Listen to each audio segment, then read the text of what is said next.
Okay, today we will be talking about an acceptable use policy, or AUP, which is essentially a set of rules applied by the owner, creator, or administrator of a website that restricts the ways in which the website may be used and sets guidelines as to how it should be used.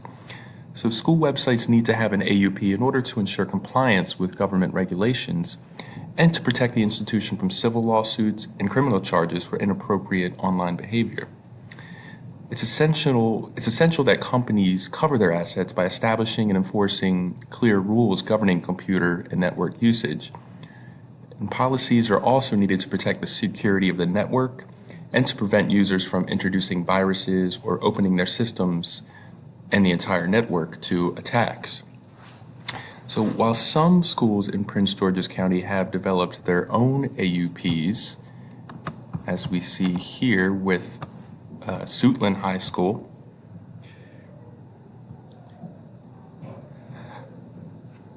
there are others that do not. So Chesapeake Lighthouse Foundation, CMIT's parent company,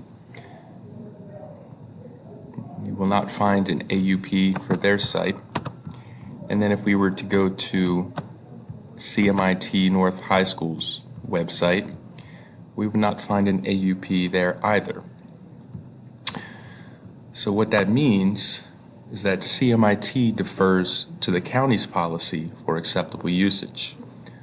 PGCPS's AUP for employees can be found under Administrative Procedure 0700.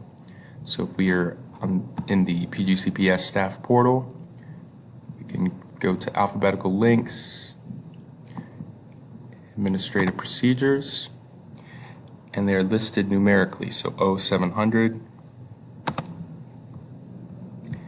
Information Technology Services, Acceptable Use Guidelines.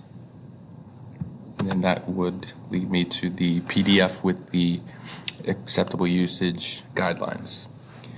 Now the student policy can also be found under the staff portal. You can again use the alphabetical links. So if we go down to student rights and responsibilities,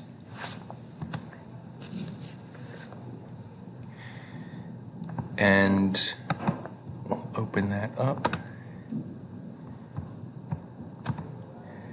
And so under Section 10, Policies and Procedures, this is where you will find the acceptable usage policy for students. So the PGCPS Student Rights and Responsibilities Handbook is distributed to parents and students and is available on the PG County website. Administrative Procedure 0700, as we saw, is also available on the PGCPS website, where staff members can easily access it. So in regards to technology usage, students are prohibited from using or displaying copyrighted or otherwise licensed or contractual material without specific written permission. They're also prohibited from using abusive or otherwise objectionable language in any message or using their school email to promote the annoyance, harassment, or attack of others. To ensure that these policies are being followed, we can explain to our students how copyright law works. And this would be a good opportunity to go over how to properly cite sources or find sources in the public domain. Accountable talk and the promotion and reinforcement of civil discourse also helps to mitigate harassment and cyberbullying. We can also promote digital citizenship through effective modeling.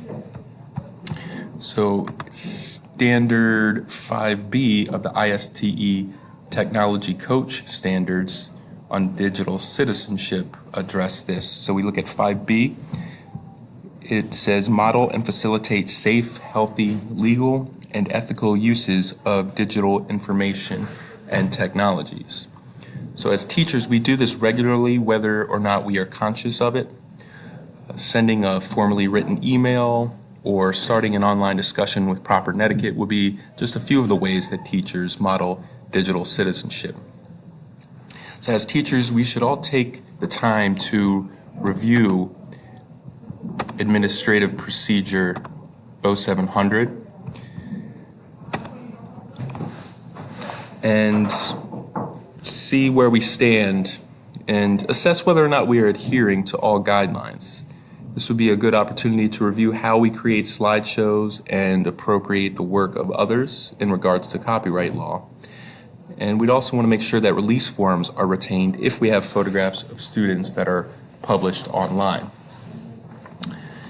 In regards to copyright law, in 2010, the American University Library published What Faculty Need to Know About Copyright for Teaching.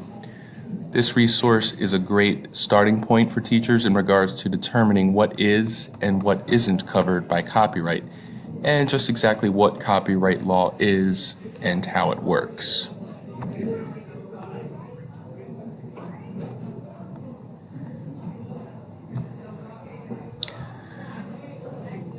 So just to recap, an acceptable usage policy, we want to be familiar with that term, and we want to be aware of what that means to us as educators and what it means to our students in terms of using our technologies in the ways that they were intended.